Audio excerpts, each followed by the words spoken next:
অগ্নিকাণ্ডে ক্ষতিগ্রস্ত এলাকা পরিদর্শনে গিয়ে এলাকাবাসীদের বিক্ষোভের মুখে পড়তে হল জলপাইগুড়ির বিজেপি সাংসদ জয়ন্ত রায়কে। শনিবার মাঝরাতে শিলিগুড়ি পুর নিগমের 40 নম্বর ওয়ার্ডের দুর্গানগর কলোনিতে ভয়াবহ অগ্নিকাণ্ডের ঘটনা ঘটে। অগ্নিকাণ্ডের জেরে পুড়ে খাক হয়ে যায় 7টি বাড়ি, সর্বশান্ত হয়েছে বেশ কয়েকটি পরিবার।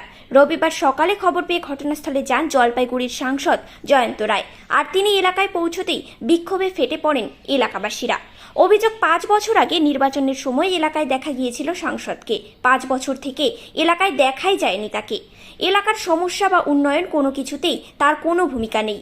সামনে লোকসভা নির্বাচন, আর তার জন্যেই এখন তিনি এলাকায় পরিদর্শনে এসে রাজনীতি করতে চাইছেন। যদিও সাংসদ জয়ন্ত রায়ের দাবি, আমার যতটুকু দায়িত্ব আমি সেটা পালন করেছি, কারা বিক্ষোভ করলো তাতে আমার কিছু যায় আসে না।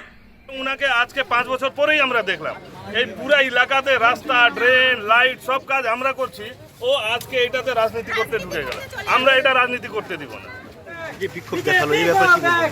শুনুন, আমি আমার কর্তব্য করেছি, ওনারা আমি এখানে এখন ভিডিওকে জানালাম, ভিডিও বলছেন আমি সেলকে আমি পাঠাচ্ছি, এখানকার কি অ্যাসেসমেন্ট কি করে কি করা যায় আমি চলছি। কাউন্সিলর এসছে আমার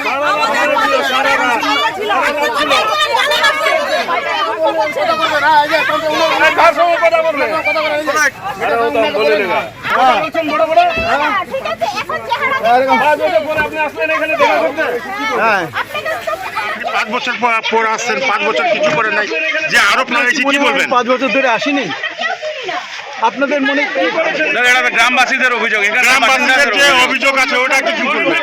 টিএমসি আমরা কিসের জন্য আসি? ওনারা বারবার বলছে আপনাকে 5 বছর আপনি আসেন নাই। এখন পর্যন্ত এসে এখন পর্যন্ত ভিডিও জানেন না, ওনার আরোপ আছে এখানে রাস্তা, নালি, তারপরে আবার আজ অনেক কিছু কাজ হয়নি, এটা সব টিএমসি করেছে বলে আরোপ দিয়েছে, কি বলবেন? ওদের কাজ হচ্ছে, কাউন্সিলরের কাজ হচ্ছে গ্রামের এখানে এখন পর্যন্ত গাড়ি ডাকার একটা রাস্তা নেই, ঢুকতে পারে। দুঃখের কথা কে দেখবে? আপনারা দেখছেন নিউজ প্রাইম টাইমস, সঙ্গে থাকুন এবং দেখতে থাকুন নিউজ প্রাইম টাইমস।